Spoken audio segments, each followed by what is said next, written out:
Hey guys, how you doing? Welcome. So if you've been watching my channel for a while, you're probably aware that NAUTIS Home has been incoming for quite a while now. Now, unfortunately, I haven't been able to show you any content or footage of this for a couple of reasons. I'm going to go through this now. I'm going to show you how you can get access to the game.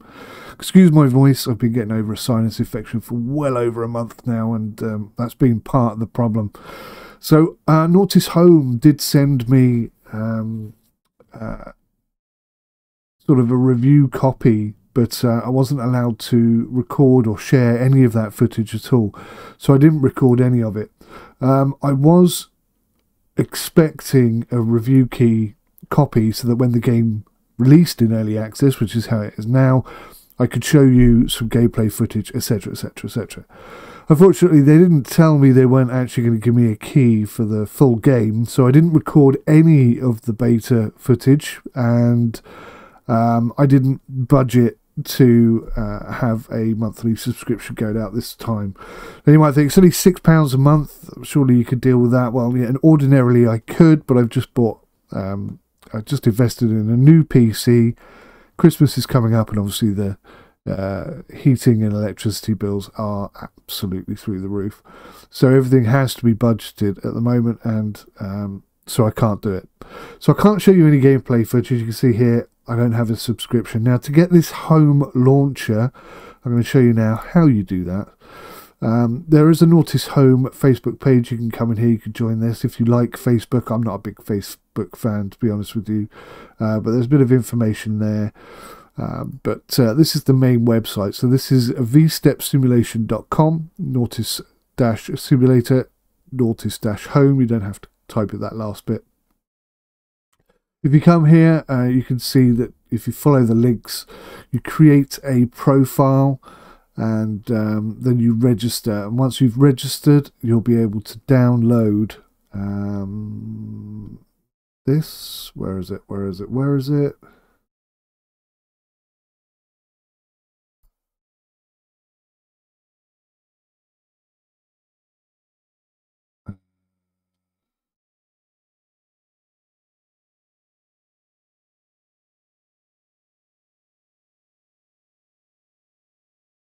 Oh, there we go. I already have a login. There we go.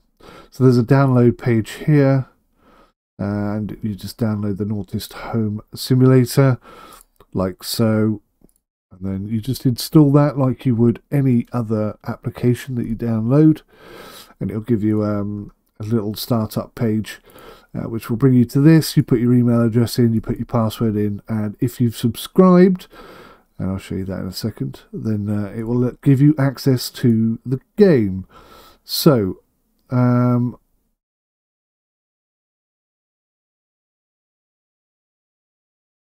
you currently have a free account. You need to activate a subscription to access all that LXP has to offer.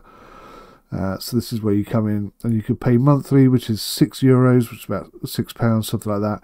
It's going to be £9 €9 a month. This is an early access price, which I think, I don't know, I've got some problems with that. I'm not keen on monthly subscription system at all, and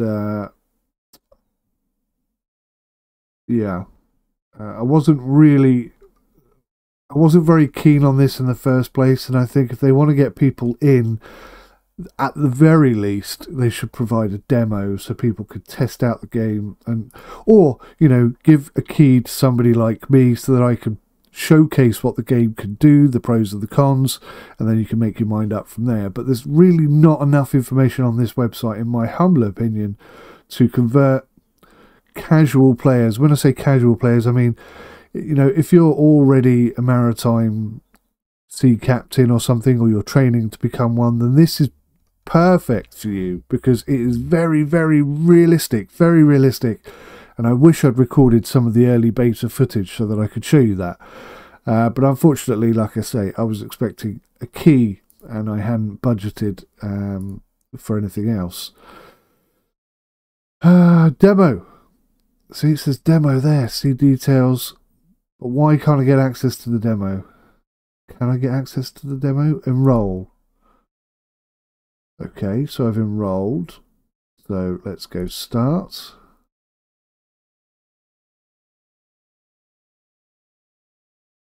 If you're completely new to ships and how they work, this module is for you. You can read this short introduction to become familiar with the basic terms. Ships come in many different forms and each has its own layout, engines, equipment for its purpose. We will now only look at the most common examples. The maritime world is filled with jargon and abbreviations. We have tried to list the ones we use and the most common terms in the glossary in the second module of this course. Parts of the ship. So this is their demo. So you've got the bridge wing, the waterline, the propeller. The bridge wing, in case you don't know, is so you can sort of look over the edge, and when you try to come into port and stuff, you don't hit things. So you'd have somebody on the bridge wings, just keeping an eye of the big ship. This is a big ship, obviously. Port, you always pass port to the left. Left has 4 letters in it, port and left. That's how I remember it. You've got the forward, the bow, the deck, the stern and the aft. You've got bow thrusters for moving sideways, basically. You've got the anchor, the bulbous bow. This breaks the water and makes it more streamlined and more fuel efficient. Oh, does it actually say it there? The bridge or wheelhouse is where you control the ship. In freight ships, the bridge is usually at the stern. In passenger ships, it's often near the bow. Moving through water. Obviously, a ship moves through water. Because of this, it behaves very differently than anything that moves on land. You are never completely fixed. A ship always moves, and it can move in all directions. Anyone who has tried to run through the sea can confirm that when you want to move an object through water, you face a lot of resistance. Because of this, ships are slow to start, but once you get them moving, it's actually very difficult to get them to stop. It's because they're so bloody heavy. This is what makes it so difficult, but also interesting to sail a ship. Excuse me. Excuse me again. The propeller is what gets the ship moving. When the propeller starts to spin, it pushes the water back, which moves the ship forward. In the simplest form, you have one fixed propeller at the back of the ship. There are many other systems with multiple propellers rotating in all directions, water jets, etc. A regular propeller is a fixed pitch propeller, which means that the blades have a fixed angle. Some propellers have blades that can rotate, so the angle can be changed, which changes the effect of the propeller. These are controllable pitch propellers, CPP. Left, an FPP, fixed pitch propeller, which is that one, and a CPP, a controllable pitch propeller on the right. So these rotate, which gives you greater bite into the water.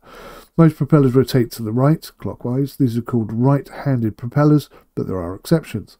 A ship does not have a brake like a car, but you can slow down by letting the propeller turn in the opposite direction. It pushes the water to the front and slows down the ship. Excuse me. With the propeller, you can only go backwards and forwards, but sometimes you need to go in another direction. For this, we need the rudder. Do you see those guys, those migrants that were sitting on the back of a rudder, like on an 11-day cross-sea channel journey, and there was a little hole in the top of the rudder, and they were taking turns to sleep in it?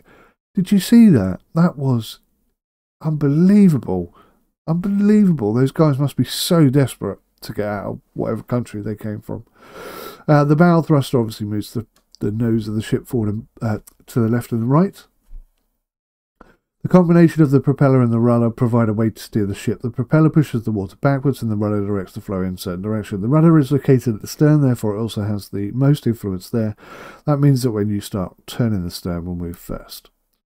Bow thruster. For manoeuvring at low speeds, most ships have a thruster to help the ship move. Most common is a bow thruster, which can push the bow to the side. This is convenient because you cannot move the bow sideways with the rudder and the main engine. The thruster is located below the waterline in a tunnel in the hull. A propeller in the middle pushes the water through the tunnel from one side to the other. This moves the bow to the opposite side. The thruster is located, some ships also have a thruster at the stern, which works in the same way, just a different location. On the hull, there are markings to see where the thrusters are located. You see these indicators here. The thruster is inside a tunnel and therefore its thrust is limited and only effective at low speeds. When you go faster, the water flows too fast for the thruster to have any effect. An azimuth is a propeller mounted to a rotating arm. It can be turned 360 degrees. That means it can provide thrust in every desired direction. An azimuth thruster can be found at the bow as an elaborate bow thruster, but some ships have two azimuths in the stern as the main propulsion. This is much more flexible and precise than conventional propulsion. Mooring. If you turn off the engines and don't fasten a ship, it will float away as a result of wind and current. In a harbour or canal, there are bollards on the shore that ships can connect with mooring lines. This way they secure their position and it's possible to load and unload safely depending on the size of the ship and the weather conditions. You may need a different amount of mooring lines. If your ship is not close to any shore but you want to stay still, you can use one or more anchors. They can be lowered from the ship with an anchor chain if the sea or lake is not too deep and there is a suitable seabed the anchor can get a hold of. This prevents the ship from drifting away. Often it's not the anchor that provides most holding power. Actually, the heavy anchor chain that is attached to the anchor does most of the work. Ships have several ways to communicate with each other. There are visual signals such as flags, shapes and lights, and sound signals with the horn or bell. All ships use radio communication directly to exchange information. The left side of the ship is the port side and the right side is the starboard side. Your position on the ship does not matter. Port and starboard stay the same. The colour for port is red and the starboard is green. These colours come from the navigation lights on the sides of the ships. These colours are convention in ships and airplanes, even in space. The rationale is that a vessel seen from the starboard side usually has the priority, and the ship that sees the red light must give way. A ship that sees green light can continue. That is quite interesting. So, yeah. Port, being red, because that's the colour of port, is on the left. So that's a good way to remember it. Right, types of ships. Some ships in many different shapes and sizes. Each has its own sailing environment and purpose. You can make a distinction based on the type of water ships sail on. Inland vessels stay on rivers and lakes. The water is usually shallower and narrower, and you encounter bridges, locks, and a lot of traffic. Coasts sail both inland waters and on the sea, but they stay close to the shore. They are designed for shorter distances. And then seagoing vessels go from port to port via the sea. These are the large ships designed to sail in ocean conditions, which is where those migrants were sat on the rudder. Just incredible. You can also categorise ships based on their function. Passenger transport such as a ferry, cruise ship or ocean liner. Leisure craft, for example, a speedboat, sailing yacht, motor yacht or rowing boat. Freight ships like an oil tanker, bulk carrier, container ship or platform supply vessel which brings supplies to oil platforms or construction sites. Tugs help ships with limited manoeuvrability to moor in a harbour. Pilot boats bring pilots to ships entering or leaving a harbour. Dredgers maintain enough depth in waterways by removing soil. Construction vessels for pipelines, offshore wind parks, bridges, etc. Emergency vessels respond to fires or other emergency situations. Law enforcement such as the Coast Guard or Water Police. Military vessels for all kinds of operations. Research vessels for maritime studies. So I have sailed this one. I think, sailed that one. And I think that's probably it. No, this one I sailed. This one and this one, I think. I forget now. It was a little while ago. Or make categories by the way they are propelled. Human-powered, such as rowboats, canoes, supboards. Wind-propelled sailor boats, and some modern ships with special wing-like sails. Steam, mostly historical ships. Diesel, the most common fuel for ships used in large diesel engines. Gas turbines are expensive but lightweight and small propulsion. Nuclear, found on most military ships. Electric, currently only used on small vessels. Maybe it will become more common in the future. You can also divide ships by hull type. Most ships have a single hull, but there are also catamarans, trimans, and pontoons. Other exotic ship types, such as hovercrafts or hydrofoils, have special designs. The shape of the cross-section can be flat-bottomed, V-shaped, round, or anything in between. There are probably many special vessel types that we forgot, but these are the most common ones. So there we go. That is the course overview. So yeah, V-Step Nautis Home is going to be quite expensive.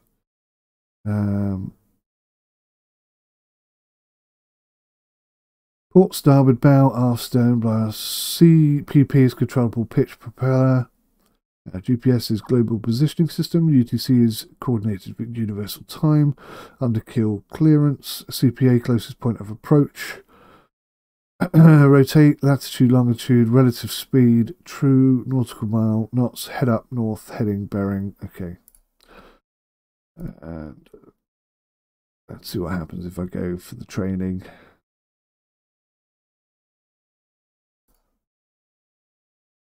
What is the waterline of a ship?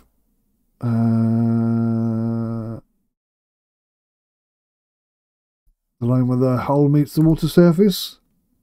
Oh, it's not going to tell me if I'm right or not. Da-da. Which colour is associated with the starboard side of the ship? Starboard is green. Where would you find the stern of a ship? At the rear. What is a CPP? Controllable pitch propeller.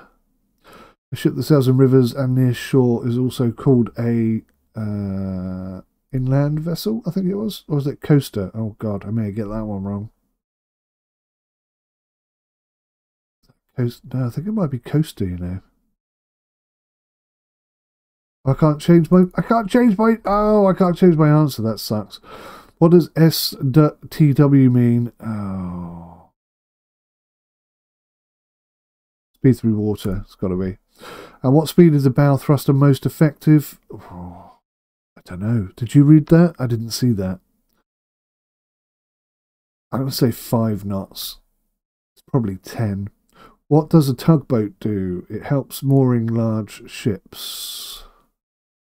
What is the name of the place from where a ship is controlled? It is called a bridge. What do we call a propeller that can rotate 360 degrees? We call it an azimuth. Quiz completed. I got 80 out of 100. Oh, man. I think we know which questions I got wrong. Well, we know one of the questions I got wrong. What's the other question I got wrong? Still, 80 out of 100 is not too bad, I suppose. So that's all you can do in terms of demo, which is, I think, a little restrictive. They should give you one small boat that you can just go and sail on and test out and see if it's right for you. I mean, how can you commit to 6 months subscription, play it once and decide you absolutely hate it? It just seems ridiculous to me.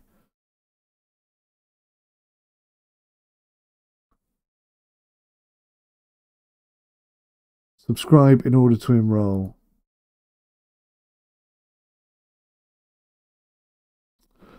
So yeah, it's. I think it's a bit restrictive. I think it's.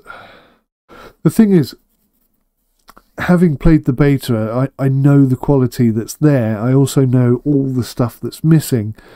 And had I have known that they weren't going to give me, a key so I could review it for you, I would have made sure I had the funds to, get a month's subscription. But I genuinely haven't got. I don't even have $5.95 in the account to get 1 month. So I'm going to have to wait until next month to do it. But I'm sure if you look around, there are people who have got access to it who, have been able to get a subscription. And unfortunately, I can't do anything more than this. I have emailed them and said, is there any chance you could send me a key? Because I've got no money this month. But we'll have to wait and see, I guess. But there you go. Bit disappointing that I can't show you any footage at all. I mean, I have been following this for quite a while. I have put a lot of time and effort into promoting this and, drumming up a bit of interest and trying to share as much information as I could. And I just wish they'd told me that they weren't going to hook me up with a review key so I could showcase it to you, and then I would have made accommodation to purchase it. There is one more thing. There's somewhere community platform. Now this does irritate me a little bit. The community platform login details are not the same. So you have to have 2 different. Oh, that's good. We like that very much.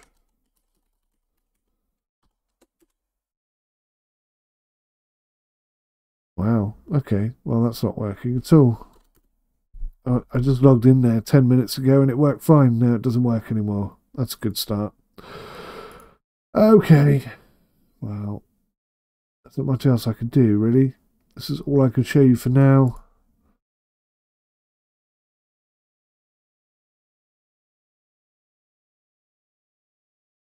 Bit frustrating. I don't think I have access to it any other way, is there?